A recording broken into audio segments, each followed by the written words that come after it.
Full shit, you know what I'm saying? Like, just some social shit for everyone, you know what I'm saying? Like, I made this be myself, so hit me. Woo! I mean, like, we can pull that clown shit away. There's some real shit for you. I'm spazzing right now, so listen, let's go. Yeah. It's in their bones, the thugs in harmony for the love of the money. Then fall victim for the cookie, then turn pussy, it's lonely. You said you hold it down when life get rough, we're here now, so show me. We move them losses to them wins. Heavy pounds, we make it ends meet. Converse with only few who make me feel like I be 10 feet. Yes, what's going on, my people? Man, big up everybody. Welcome back to the channel, GTV. Guys, as always, man, smash that like button, share, and subscribe. Yes, we're here. Liverpool versus Real Madrid. What's that, about 21, I think it is? Is it around about 21 Champions League between them? Obviously dwarfed by, Real Madrid. I think I believe they've got about 15 or maybe even 16, I can't remember, but about 15, 16 Champions Leagues. They are the biggest club in the world. They are the best club in the world in terms of trophies, players, and everything that's kind of surrounding Real Madrid. But listen, man, we're here. We got them in the Champions League. Obviously it's only the one game that we play against them at this time, so there's no home leg, second leg, and all that kind of stuff. So this is just one of those one-off games, so to speak, obviously, to get into the next round. Liverpool really doing well, currently in the Champions League at this moment in time. Currently sitting top of the Champions League at the time of this video. Obviously Sporting in second, Monaco third, Brest sitting in fourth, Inter fifth, Barcelona in sixth, Dortmund and Aston Villa round off the top 8. Now, as we know, the top 8 automatically go through to the last 16, so they don't have to play that like knockout 32 round or anything like that. I think it's from 9th to 24th. I think it's about 9th to about 24th. Real Madrid, I think they're sitting in like 18th or something like that. But listen, they played 4, they've won 2, lost 2.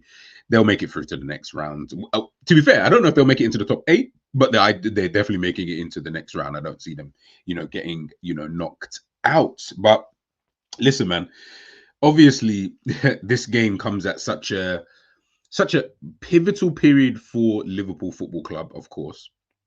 But more importantly, it comes off the back of obviously all the news that we've heard, in regards to like Mo Salah, the interview that he did. If you guys watch my match reaction to the game at Southampton, check that out, because obviously I speak about it there. Obviously I show you guys the video and all of that. But obviously, basically, he's come out and we've all seen it. He's basically just referring to the club in terms of the contract situation. He's a little bit disappointed that they haven't given him a new deal, or they haven't offered him a new contract and stuff like that. I mean, I said it there before and I say it again. I think with this whole thing, you can look at it so many different ways. Like, if you're a conspiracy theorist, you'll look at it one way. If you're just a regular fan, you look at it another way. If you love Mo Salah, you hate Mo Salah. There's so many different angles that you can look at this. And one of the ways I was looking at it yesterday and even today, to be honest, is that, look, the reality is this: Mo Salah is Mo Salah. We know his records. Go and check them out if you don't know. We know how many goals he's got. Go and check that out if you haven't done so already. I think with someone like him at this stage, and listen, I'll speak more on it when we maybe as we get closer to January, because obviously from January, him, Virgil van Dijk, and Trent, if they haven't signed a new deal, they are allowed to talk to foreign clubs from the 1st of January. So maybe I'll speak about it then, during that January transfer period. But just in a general sense, I think when we're looking at it, in totality, and especially, he's coming out after the game. Apparently, I was listening to, I think it was Anfield Rap. It might have been. I don't want to misquote, but it was one of those Liverpool kind of pages, and they were talking about the whole situation. Apparently Mo obviously seeked out, the journalist to obviously say what he had to say and all of that kind of stuff. And I was just like, yeah, listen, look, he's just playing the game, man. It's all business. It's all business, man. Do you know what I mean? Like, he wants a new deal. I believe he's happy to stay, but then I also believe he's in that kind of place now that he's happy to stay, and he's not going to kick up a fuss, so to speak. I say that, but I mean, he's kind of kicked up a fuss now. But he's happy to stay, but I also think he'll be calm to go. Like I don't feel like he sees it as like, oh, you know what, I'll just take anything. And maybe that's maybe the position that Liverpool are sitting in, is that they're trying to hope that he just, for the love of Liverpool Football Club and this, that, and the third, and yada yada yada. Like I don't think it's like that. I think it's one of those, yeah, like I'll stay if I have to stay, but if I don't stay, then I don't stay. Do you know what I mean? Like it's not gonna be the end of the world. He's still looking to achieve what he's trying to achieve in football. Playing at the highest level, scoring goals, getting assists, breaking records and all that kind of stuff. So this season, for me, this is why I've remained just super calm about it, and I think everyone else should remain super calm, is that the reality is it's not like disturbing him. It's not like we're seeing, you know what, like he's not really playing that, because this is how for me, this is how I've seen the whole situation with Mo Salah, but with all of them, to be honest with you, but mostly with Mo Salah, because I feel like a lot of people are always like divided on a opinion about him. There is an overall general consensus about him, but there's like a little divide, at times, especially when he's not doing well. So when he's not doing well, and when he wasn't doing well, a couple of seasons ago and stuff like that, people were like, yeah, you know what, maybe it is time we, you know what I mean, we can get some money for Salah, this, that, and the third, and yeah, we need to be looking forward, which we should. As a football club, you should always be trying to look forward and etc. Cool, no worries. When he's now doing well, perceived to be doing well, should I say, scoring goals, getting assists like he always does, even when he's not playing well. But cool, let's just say people equate that to him playing well, right? Cool. When he's now doing well, all of a sudden, nah, man, you got to keep him, man. Nah, trust. You have to keep him. Look what he's doing. This, that, and the third. It's never changed with Mo. I've said this 100. It has never changed. It has never changed. He is the best attacker that we have. None of these guys come close. None of them. Don't want to be disrespectful, but I've said it 100 times. I feel like I need to say it again. None of them are remotely close. And I don't think they will be close. At this point in time, I don't look at any of them and think they can get to that kind of level, or even close to that kind of level. You know what I mean? So that's never changed. Even when he was poor, he's still better than everybody else in terms of the attack. He's still better, like way better. So Liverpool, I feel, you're kind of, listen, he's 32 years of age. I know that people like to use the examples, but look at Ronaldo, look at Zlatan, even him. There are Modric, there are a few examples out there, and I'm not saying that he can't be a part of that, but they've also got to look at it from a perspective of, but can we get something else though? So as an example, just as a wild example, let's, and again, this is the kind of player that I'm talking about who could obviously replace him. Let's say they were able to have gotten like a Harry Kane, even though I know he's not that much younger, but he's still younger than than Mo Salah. But let's say you was able to get someone like that, or let's say you're able to get, I don't know, Elise or Jamal Musiala or Varadona. Like, if he was able to get like one of those kind of players, they might look at him and think, yeah, okay, cool. Yeah, you know what I mean? We're not willing to pay the amount that you're looking to pay or that you're looking to get. We'll just go and get one of those guys. Obviously, I don't see that happening. That one, Elise who just moved to Bayern Munich, Kvaratskhelia, I don't really know what that would look like in terms of a wage packet. Musiala, I would love. I really, you guys already know me. I would love to get someone like him. But I don't really know. Maybe they're looking at a striker potentially. Maybe they are looking at a Gyökeres. Maybe they are looking at another type of striker. I don't know. Again, not that many good strikers out there who put the ball in the back of the net consistently, but maybe that's what they're looking for. Who knows? Maybe, and of course, it would be stupid of them not to weigh those things up as well. Like I would feel like you're not even doing your due diligence in even trying to see, maybe we can get someone else. Might not score as many goals or whatever, but we can get somebody who can get really, really close, who's still better than what we've got. But cool. At least if Mo leaves, it's not going to be the end of the world. Like when Suarez left, when Torres left, when Gerrard left, when Sterling left, when all Coutinho left. Like, it might not be the end of the world. There might be something or someone else that will enable us to still be able to continue at the rate that we're kind of, going at this moment in time. So yeah, it's just, honestly, we just gotta wait. That's why I said I'm cool, because it's not affecting him right now. It ain't disturbing him. The guy is still doing what he's doing. What's that, 12 goals, or was it roughly about 12 goals, 11 assists or something like that so far this season? Like, he ain't stressing right now, man. Trust and believe he is not stressing. He is not stressing. So Listen, yes, I know fans. Yes, we want him to get a new deal and all this. Yeah, yes. Would I want him to stay? Yeah, of course I want him to stay. I'm not gonna cry about it if he goes. Yeah, do you know what I mean? Like, and at the end of the day, remember, it has to be a compromise somewhere. You know what I mean? I don't think not I don't know how these owners are like personally, but with how they done business and stuff like that, I don't think they're offering Mo a deal, a disrespectful kind of deal where you're like, bro, is that all you're trying to give him? Like, I don't know what he's on now. Was it 350, 400, whatever it is a week? I don't think they're trying to say, oh, yeah, we'll give you 300, but we'll give you 4 years. Like, it's not those kind of things. Do you know what I mean? Like, Mo obviously feels he's worth a certain amount. That's fine. Yes, every football player does. Every football player does. Do you get what I mean? So if he feels he's worth that and the club don't want to pay that, I'm good with that. I'm fully good. I'm just like, bro, it is what it is. I've seen Ronaldo leave Manchester United and Real Madrid and still play for clubs afterwards. I'm trying to say, like, it is what it is sometimes, man. Honestly, it is what it is. Like, this whole, oh, but the owners, oh, and the club, Richard Hughes. I'm like, bro, but it might not even be them. It might actually be Salah. It might actually be Salah holding up this whole thing. Maybe they're ready to offer him whatever deal. Not whatever, but like a deal, like a good deal, like a genuinely good deal. Maybe he said, nah, I want more. I want more than that, or I want more years. Or again, we have no idea. But this kind of notion that, like, yeah, but Salah wants to stay and this, that, and the third. I'm like, he might want to stay, but he's not willing to compromise.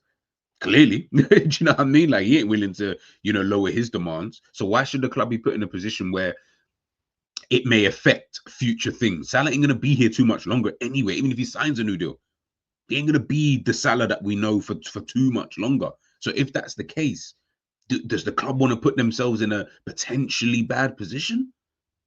Like, there's too many things to weigh up for everyone to just be so black and white about this whole situation. Everyone knows Salah's my guy. Salah's my guy. I'll defend this guy all the time. But I'm also not going to sit here and try and act, oblivious and naive like a lot of you are doing at this moment in time. You're very naive. Like, yeah, it must be the club. What do you mean it must be the club? How do you know it's not Salah holding up the? And this is the thing. We need in every situation, there's two sides to a story. You have to look at it from both sides before you come to that conclusion. You can't look at it from one side just because you're a fan, quote unquote fan. Just because you're a fan and you think, oh yeah, but the club shouldn't do any of that. I'm sorry. I don't want my club doing that kind of stuff, because we've seen it happen to Chelsea, the Manchester Uniteds, and all these other clubs where they do certain things just because, they feel, probably even fan pressure and stuff like that. But, it might sound good at the time. We know that these guys are businessmen first and foremost, but they also do their due diligence very, very, very, very well. They're very meticulous. Yeah, I'm trying to say, with everything that they do. So they're gonna need to just, just wait on it, see what go on, and then take it from there. If they then feel, yes, this is the time, cool, we'll do it, then do it. If not, then we'll just move on. Like, it is what it is. Like I said already, Salah's leaving with Sutton. He is leaving with Sutton at the end of this season, the way he's going at the moment. You know what I'm saying? Short hair, fade, and everything there. You know what I'm saying? This new look Salah, he's leaving with Sutton at the end of the season. So let's just wait. Let's just wait and see how it plays out. Obviously, of course, if it comes out that they were offering him a very silly deal, so to speak, yeah, for what, let's say a general consensus is that, oh, come on, how can you only offer him this, that, and okay, fair enough. Then you can start getting at, the Richard Hughes, the Michael Edwards, and etc., etc. But if it then turns out that they offered him a very, very good deal, but he just didn't want to take it because he wanted more years or more money, then what more can, I don't know, like what more can the club do? Like, I don't know what people want this club to do. Yeah, I'm seeing people say pay whatever he wants. No, I'm sorry, I don't want that. He ain't Ronaldo, he ain't Messi. I'm like, I love Salah, but he ain't those two. So let's just calm it down a little bit. Let's stop going overboard. Let's stop being silly and just let it play out in the way that it needs to play out. It's really that simple. It's really that simple. We don't know how this deal impacts Trent's deal, how it may impact Van Dijk's deal, how it may impact future deals, how it may impact other players in the squad in terms of what their agents are now asking for, because Liverpool can pay this amount. Remember, we've never really had this kind of situation with someone who's, been this good in their prime, still at Liverpool, and he's asking for these potentially astronomical wages. We haven't really been in that kind of situation. Like in obviously maybe relative to time, maybe it's Steven Gerrard potentially, but you know, in today's day and age, we haven't been in that. So there's a lot that goes into this, man. I'm just saying to people, stop getting your panties in a twist and just wait. Just see how it plays out and go from there. It's Mo who decided to speak. Mo was the one who wanted to come out. People saying, yeah, to offer an update. What? Like, who are you that we need I don't need an update on this. I don't care enough. And you shouldn't care enough. This is the problem with today's society in general. I know I'm going off on a bit of a tangent, but this is the problem with today's society. You want to know everything. You want to be in everyone's business. You don't need to know. You don't need to know. It doesn't need to play out. It doesn't need to play out like that. You do not have a God-given right just because you're a fan or a season ticket holder or you go to the games on a regular basis. You don't have a right in knowing these things. You know who does have a right? His family, the club, Salah. That is it. Outside of that, we don't have that right. So we need to stop acting like we're so entitled into knowing these things. Like, oh, we have to know. It's great that he gave an update to the fans, and like, who cares? So imagine he gave all of this update, he's speaking all of this talk, and then he doesn't sign a new deal. Then what do? Now you just look and sound stupid. Forget all of that. Scratch that. Don't need all of that. Do you get what I'm trying to say? Like, you as a fan, just worry about what's happening on the pitch. Is it affecting his performances? No.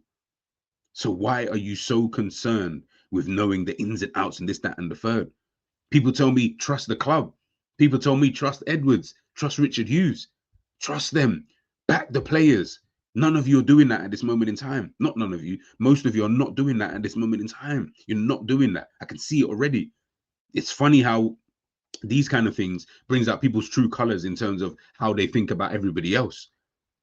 Like, clearly you guys don't rate everybody else like that. Clearly you don't think the club are going to go out there and do whatever it is they need to do to be able to replace a Mo Salah.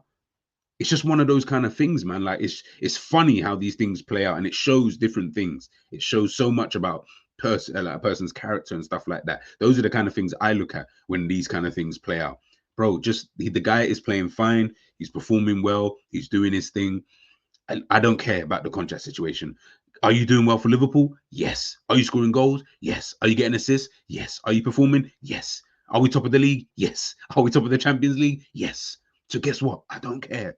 I really don't care. Your contract thing is not my business. And to be honest with you, if this is you playing without getting a new deal, yeah, keep playing like this. Don't give him a new deal. Wait.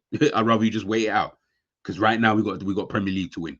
Did you get what I'm trying to say? So I'm good with this. Van Dijk performing well as well. So yeah, man, these kind of things, like, it just kind of irks me sometimes when I see people like all of a sudden now, those same players you're telling man to back are the same ones you're like, nah, but we need Salah. We need him. Oh my goodness. Salah was injured for however long he was last season in January. Oh, we don't need Salah. Look at the way the tables turn. Like I said, this always happens with Mo Salah. Look at the way that people have turned. You're all, like, a lot of you are flip-flops. It's annoying. How can you flip-flop so much? So much. As soon as he becomes, quite, as I said, good, and again, I say that quite loosely because I don't think he's been that much better than what he was showing in majority of the season anyway, but whatever. If people think he's good, that's fine. I'm not going to argue. Now people are saying, yeah, no, he has to stay. Bro, you lot was ready to ship this guy when he was arguing with Jurgen Klopp on the touchline against West Ham. You guys were ready to ship this guy time ago. Now all of a sudden it's, nah, we got to keep the guy in this, that. I'm thinking, you're all flip-flops, man. It's so embarrassing to see at times. Like, and the thing is, you don't even see it because you're doing it. Because you're in it, you can't see it. Take a step back, you'll start to notice everyone's just flip-flopping every 2 seconds. Every 2 seconds, it's like, oh yeah, this, that. It's annoying, man. It's so annoying to watch, but it's also quite funny. It's also very, very funny to see. But listen, it is what it is. That's the Mo Salah segment. I got that out of the way. Let's actually go back to the game. This is obviously the form of the two teams. Liverpool obviously coming off the back of 5 victories in a row, beating obviously Brighton a couple of times in there, Aston Villa, Bayern Leverkusen, narrowly beating Southampton at the weekend as well. Real Madrid have only got 3 out of 5 victories. Obviously, they lost back-to-back games against Barcelona and AC Milan, but they've obviously got a couple of victories in their last game, not conceding as well, 4-0 and 3-0. So it is going to be very, very interesting to see how they kind of set up. And I'll show you guys maybe what a possible lineup, might potentially look like. This is obviously the injured players at the time of this video. Again, this video is kind of like I'm recording it a day before the actual game in itself, so things may change in terms of press conference. You know, on a slot or Carlo Ancelotti might mention something new, but from what I can kind of tell, this is kind of it. Obviously, Alisson Becker, Diogo Jota, Chiesa, Harvey Elliott, and Trent Alexander-Arnold. I maybe Trent, but I don't know the situation with Trent. Alisson, nah, I wouldn't play him anyway. Not right now. I would wait. I'd actually probably just wait until the game after City, unless he's fit. Unless he's genuinely fit, I would actually just wait it out. Just wait it out. Diogo Jota, again, who knows? Chiesa, who knows, man? That guy, I don't think we'll see that guy probably till January now at this rate. But for Real Madrid, I mean, you can look, you know, the players that they're missing: Tchouaméni, Carvajal, David Alaba, Militao, Rodrigo, Vinicius Junior. Now it's looking kind of peak for them. It's looking a little bit peak for them, man. Like missing some real key players, some real key players. But I say that these are the key players they still got on the team, though. Do you know what I mean? Like, regardless of, like, I'll count there, yeah. You're talking 1, 2, 3, 4, 5, 6 players. Now, because everyone likes to do the injury stuff and when I look at it, if I just looked at it there, Madrid will be a lot more hurt with their injuries than we would with our injuries. You can take Alisson Becker, Trent. You maybe Jota. So let's say those 3, right? You'll say, cool. For them, Carvajal, Militao, Vinicius Junior, Rodrigo. I'll leave out Alaba and maybe Tchouaméni. Tchouaméni does start for them though when he's fit though. I mean, so you know, I'm gonna throw Tchouaméni in there. For me, they've got more first teamers or more starting 11 players out. And again, I'm sorry, but if I look at the quality of those players who are missing, Vinicius Junior, probably the best left wing in the world. Carvajal for me was one of, if not the best fullback last season. Militao, very good defender for Real Madrid. Rodrigo, decent player. Do you know what I mean? Like, yeah. I feel like they'd be a lot more butthurt. But as I said, they've still got players like Kylian Mbappe. Now, obviously, of course, has he been his scintillating best? No, I do not think so. Is he still Kylian Mbappe? Yes. Can he hurt you? Yes. Will he hurt you? Let's wait and see. Let's hope not. I hope he has a stinker, of course. I hope they all do. You know, all the Real Madrid players. But it's Kylian Mbappe. Don't know where he's going to play. I know he's going to be somewhere off that left slash from through the middle. But he can hurt you. He can hurt you. You don't want a guy like this in on goal. And Liverpool, you know what I mean, at times we play, you know, it can be a bit fugazi, leaving spaces, you know, and it could get long. It could get real long. Valverde, down that right-hand side, energy. He's going to be up and down that right flank like there's no man's business. Watch out for some players like him. Modric, what do I need to say? Just don't let him have the ball. That's all I'll say is just don't let him have the ball, please. Do not allow him to pick up that ball and start finding passes. It will get very long for Liverpool. And Jude Bellingham.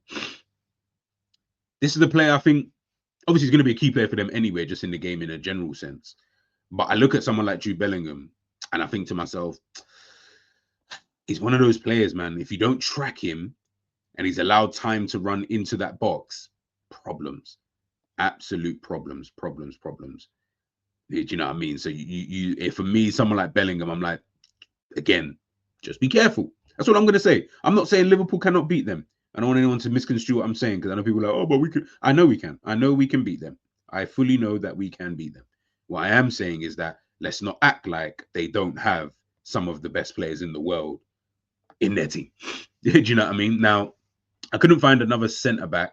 I don't know who's going to slot into their centre-back position for them alongside Rudiger. It might be one of the young guns that they have got in there, but he didn't have a picture, so I couldn't put him in there. But someone will obviously be slotted somewhere in that centre-back next to Rudiger.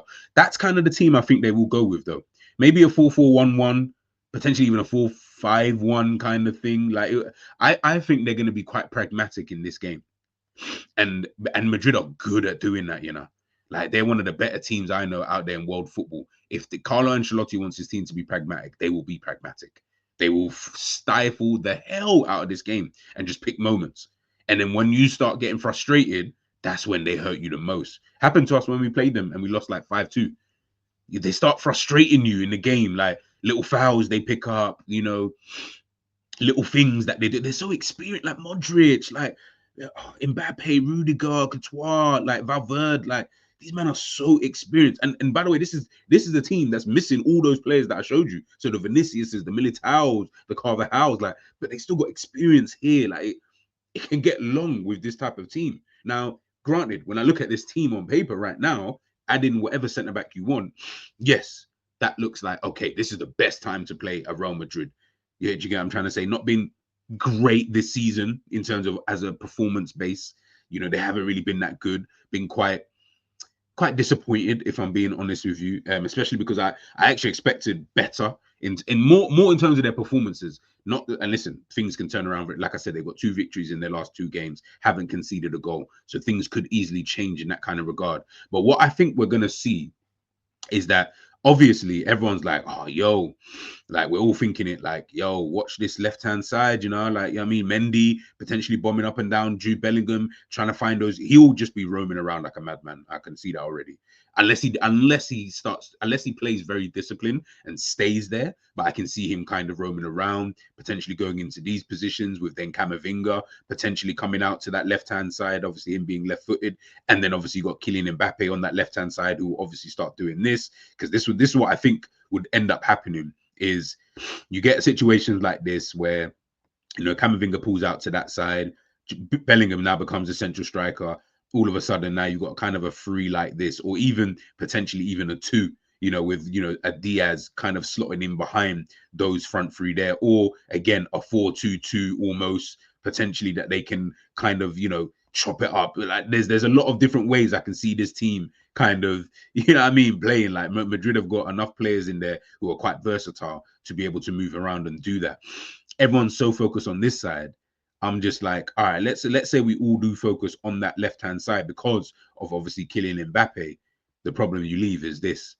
Now you're leaving this, and when you leave this, you're leaving this guy to do this.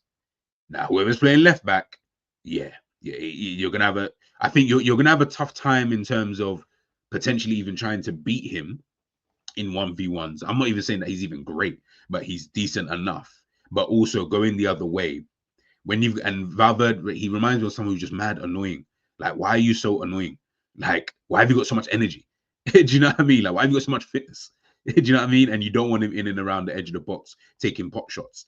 It's just long. It's just long. It's just long. So that's the way I think it's going to kind of work out. Everyone's going to be so focused on this side, which rightly so you should be, that you might just start forgetting this when, you know, someone like Modric can pick out part. It's just long. Honestly, man, it is just long. And that's where I think Liverpool just need to be just that little bit, you know, just that little bit careful. But of course, we'll wait and see, you know, how that kind of, you know, pans itself out. Now, obviously, to my my 11 that I would go with for the game. Let me just get it up for you guys now. Obviously, I've heard the news that Tsimikas looks like, I think he's picked up a bit of an injury. Again, like I said, the things could change by the time this video comes out. So he might be fit, he may not be fit. I don't really know. But when I'm looking at it now, this is the kind of team I would go with for this game.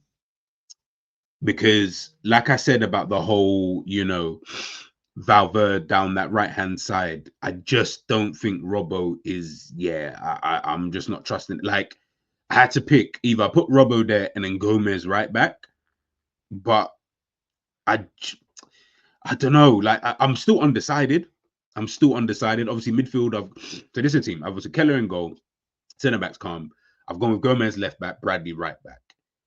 We're not blessed. I'll be honest with you. Like when I think about it, we're not really blessed. Like when I look at that, I'm like, don't really know. These men are gonna have that. Like it's gonna be one of those. They're gonna have the game of their lives. Excuse me, kind of performances. It's not gonna be your average just performance, and then you can put in a shift and, you know, kind of move from there. It's gonna have to be the game of their lives, I think. Anyway, when I look at it on the face of it. Then midfield, I've obviously gone with McAllister, Gravenberch, Szoboszlai. I think Gravenberch obviously is a given. McAllister, I think he comes back in. I would play Szoboszlai in this game. I think that kind of energy, yeah, it's just, yeah, that. And hopefully he's buoyant after that goal that he scored against Southampton. Hopefully, you know what I mean, just keep doing your thing. Get a goal against Real Madrid. You know what I mean, looks good on your CV. Looks good on your CV. And yeah, Jones can drop to the bench. And then up front, kind of changed it around. I had a thought. I had to, think about this. I had a thought process, and I said, you know what? The same thing that he mentioned about, was it Aston Villa that Diaz played through the middle? I think I asked this question yesterday or in my previous video. Whatever game it was it Villa? If it wasn't Villa, no, Bayern Leverkusen. That's it. So against Bayern Leverkusen, he spoke about Jonathan Tah and having someone like Nunes come up against someone like Tah. It just wouldn't really work because that's what Tah wants. He wants that physical battle, he wants all of that. Rudiger, I feel, is the same way. I feel like don't have anybody near a Rudiger. Just have runners. And then obviously whoever he's got with him in the centre-back role, if he hasn't got anybody to mark, I feel like it becomes a little bit more difficult for some. And listen, Rudiger's a fantastic defender, so he's smart enough to understand. But I just think I would prefer to just then go with a Luis Diaz instead of a Darwin Nunes, who's going to provide us that physical battle, running behind all of that stuff. Calm, no worries, I ain't got no problem with that. I just don't. I wouldn't protect, do that myself. Not saying that Slot is not going to do that. I don't know what Slot's going to do, but I would just go with that. Gakpo obviously is the only one he can go out left, and then of course Salah up top. But that's kind of my thinking. But it was the fullback roles where I was like, well, we don't have anybody else. Do you know what I mean? I mean, you could play Robbo left back and then just put Gomez right back and just pray and hope that it kind of just works out in that kind of way. Maybe that could be a thought process. But then at the weekend against Manchester City, Robbo's not going to play again. He ain't playing 3 games in a row. No way. He has to drop there. He has to be dropped in one of these games. There's no way Robbo's playing those 3 games, man. I don't want to see that, kind of thing. So, yeah, I think that's the kind of team that I'm going with for the game. Of course, let me know in the in the comment section and stuff like that. What would you guys do? How would you guys do it? Just before I head out, in terms of the score, I will go with